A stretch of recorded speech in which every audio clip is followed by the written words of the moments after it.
Il est un peu plus de 7h20. Nous allons parler du cœur des femmes. C'est un beau sujet, non? Bonjour Isabelle Veil. Bonjour. Merci d'être avec nous. Vous êtes là parce que c'est le RAID D pour nous sensibiliser à la lutte contre les maladies cardiovasculaires chez les femmes. Je vais vous dire un truc. J'aimerais bien que vous ne veniez plus un jour parce que ce serait une bonne nouvelle. J'adorerais, Christophe, ne plus venir parce que ça voudrait dire que j'ai gagné et que je suis arrivée à sensibiliser toutes les femmes sur cette problématique qui est très grave. Ça veut dire que ça ne va pas mieux. On ne peut pas dire que ça ne va pas mieux parce qu'on commence à en parler, mais c'est très long, bien sûr, puisque les femmes, il faut qu'elles soient proactives de leur santé. Il faut quand même savoir que c'est la première cause de mortalité en France, bien devant le cancer, qu'une femme sur 3 meurt de maladies cardiovasculaires et qu'une femme sur 6 aura un AVC. Alors quand on parle de maladies cardiovasculaires, justement, on parle de quelle pathologie? Alors il y a les problèmes de cholestérol, l'hypercholestérolémie, il peut y avoir donc l'AVC, il peut y avoir tout ce qui est dû aussi au diabète, à la sédentarité, tout ce qui est dû aussi au tabagisme, oui, tout ce qui est dû aussi à l'alimentation, au stress. Donc vous voyez, énormément de facteurs qui fait qu'on peut effectivement avoir une maladie cardiovasculaire. Qu'est-ce qu'il faut leur dire aux femmes?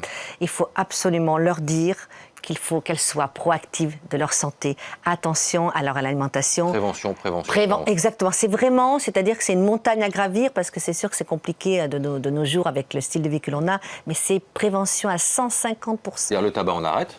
Le tabac, on arrête. J'en suis à 200 jours d'arrêt. Voilà. Bravo. 200 jours d'arrêt. J'avais une promesse, donc c'est super. Et quoi d'autre? L'exercice. L'exercice, l'activité physique, c'est important. Il faut le stress. Donc l'alimentation est importante.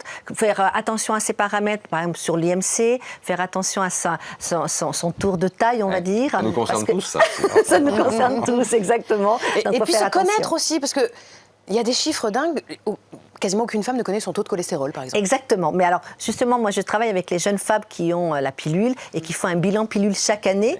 Elles ont, normalement, une prise de sang et elles ont tous ces indices qu'elles peuvent suivre. Et ça, c'est important qu'elles le suivent tout de suite et qu'elles prennent cette habitude. D'autant qu'il y a un élément de plus qui nous inquiète, c'est que ce sont des femmes de plus en plus jeunes, qui sont entre 40 et 50 ans. Tout à fait. On pose même maintenant des stents à des femmes de 35 ans parce qu'elles ont fait un début d'infarctus.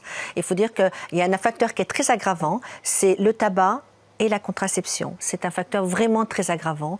Donc, il faut qu'elles prennent conscience que c'est l'un ou c'est l'autre. Vive la recherche, l'association participe à la recherche? Tout à fait. On soutient la Fondation Cœur et Recherche et on établit des programmes spécifiques pour justement le cœur des femmes. Bonne journée donc. Journée en rouge. Pas mal quand même. Voilà. Moi, j'ai pas mis de cravate rouge parce que j'ai trouvé que ça faisait trop Donald Trump. Ça fait trop Donald Trump contre la cravate. C'est vrai. Alors non, voilà, non. Bon. Donc, moi, j'ai mis Il a mis son petit cœur rouge, c'est le principal. Merci d'être venu nous voir, Isabelle. Et je ne veux pas dire à l'année prochaine, j'espère pas. Non, ou alors pour vous annoncer les bonnes nouvelles peut-être. Voilà, absolument. J'espère. L'écho, Nicolas Dose.